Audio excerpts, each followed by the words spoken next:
How's your Friday going? I don't expect you to be on this call right now if you're in the US and you are at work. You need to be grinding at the mill, boy, girl. You need to be grinding at that mill. All right, so I'm going to go over a question that came in from one of our students out of India. This is for Chetan, and Chetan's question can actually be seen in the title. And the question in the title is something to the effect of, can you give some examples of when change requests need not go to the change control board mentioned in the managed project team process? So Chetan, I think you're talking about something you've probably watched on the learning management system, but I'm going to help you out by explaining it in a more general sense for the sake of those folks who are not on our training course. So an example of how change requests do not need to go to the change control board. Let me first of all read on page 350, kind of what we were talking about on our system. Managed team gives you change requests, all right? Now the change request from managed team may or may not go to the change control board. Let's read. It said, when change requests occur as a result of carrying out the managed team process, or when recommended corrective or preventive actions impact any of the components of the project management plan or project document, the project manager needs to submit a change request. Change requests are processed for review and disposition through the performing integrated change control process. For example, staffing changes, whether made by choice or by uncontrollable events, can disrupt the project team. This disruption can cause the schedule to slip or the budget to be exceeded. Staffing changes include moving people to different assignments, outsourcing some of the work, or replacing team members who leave. So here's the bottom line sheet, and I'll make it short and sweet. Any change request may or may not go through change control board intervention. Here's the trick on the PMP exam. When you're given questions regarding change requests, the questions will set you up to understand what the company or what the situation is like. In some of these questions, they may make mention of an approving authority. If that approving authority in the question is the project manager or the sponsor, or the project manager and the sponsor, you need not go to the change control board. You see, a lot of people get the PMBOK guide wrong. They think the PMBOK guide says every single change request needs to go to the change control board, and that's not true. Some change requests may totally bypass anyone but the project manager. So I'm going to read for you. I know some of you are like, wow, is that true? Of course it's true. I wouldn't tell you what's not true. It's right there in the guide. Let's see page 115 in the PMBOK guide.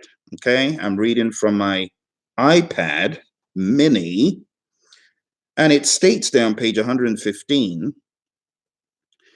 although changes may be initiated verbally, they should be recorded in written form and entered into the change management and or configuration management system. Change requests may require information on estimated schedule impacts and estimated cost impacts prior to approval. Whenever a change request may impact any of the project baselines, did you see that? Whenever a change request may impact any of the project baselines, a formal integrated change control process is required. Is that what it said? No, is always required. So anything affecting the bottom line, we need to have an integrated change control process. That's one of the key things to glean from this. And then it goes further to say every documented change request needs to be either approved, deferred, or rejected by the change control board. Is that what it said? Let's read again.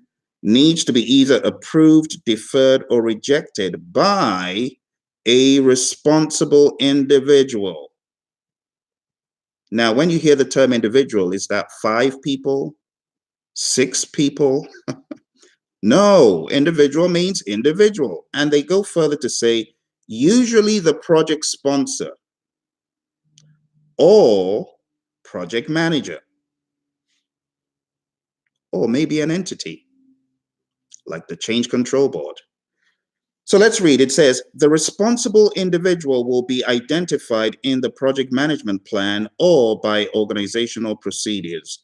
When required, the perform integrated change control process includes a change control board, which is a formally chartered group responsible for reviewing, evaluating, approving, deferring, or rejecting changes to the project and for recording and communicating such decisions. Why am I reading this to you, Cheaton? I'm reading this to you so that you can realize the change control board may or may not be part of the mix.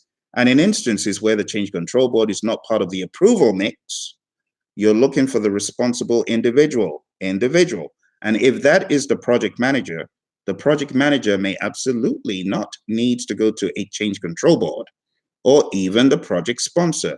So here's some examples. You realize that a change in staffing needs to occur. There needs to be a change.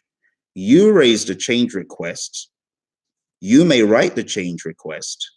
If there's a change control board, you may need to ask for approval for a major change. But if there's no change control board and you're the responsible party, you approve it.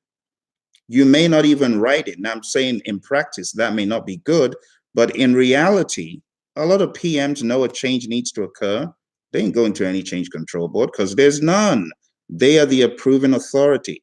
So they approve what needs to be done after, of course, considering what needs to be done. Now, good practice will be at a minimum going through some of these things with a sponsor, but on projects where the sponsor is not available or the project manager has such a massive level of authority in a project-based organization, they don't need to go anywhere to approve the change request. They call the shots. That's why it's called project management professional, not unprofessional. Because you're a professional and because you're a boss on the project, because you've taken the authority given to you and used it without saying, mother, may I, you don't need to go to any change control board. So there are many instances I can give you. Anything that does not affect the baseline, time, cost, scope, or any of the control documents could be looked at as a change, but it certainly does not have to always go through a change control board. Now, for your exam, you need to be aware of the change control board. You need to be aware that if you're not explicitly told that the project manager is not solely responsible for approving or rejecting change requests, you need to know what that means based on what's in the PMBOK guide. Okay, so another example could be a change in scope needs to occur. There needs to be an enlargement in scope. Now, the project management plan and the project charter might have information in there about the project manager being allowed to make changes that are plus or minus 5% in terms of cost. So your scope needs to change. What's the cost impact for that change in scope? Oh, it's 2%. Oh, well, PM can go ahead and make it. It's in the charter. You see, these are examples in the real world where a project manager is allowed to do stuff. Okay, so don't get hung up on the CCB, because on the exam, you may not find a CCB mentioned in the question. You may just read the approving authority or the party responsible. All right, I hope that helps you, Cheaton. I'm going to keep going through these questions. You're giving me some work to do, man. I've got questions upon questions. So I'm going to be knocking these questions out at random anytime I get a moment. I'm about to hit the gym. I will do another one there for you, put it on the board as soon as I'm done, because you've given me like 7 questions to answer and they're all very long. But I'm happy you did, because other people have those same questions. Okay, Cheaton, I'll speak to you later. Thank you for joining the program all the way from India. I appreciate you. I've got a lot of bosses in India, so I'm looking forward to you being my next boss. Speak to you later, folks. Bye for now.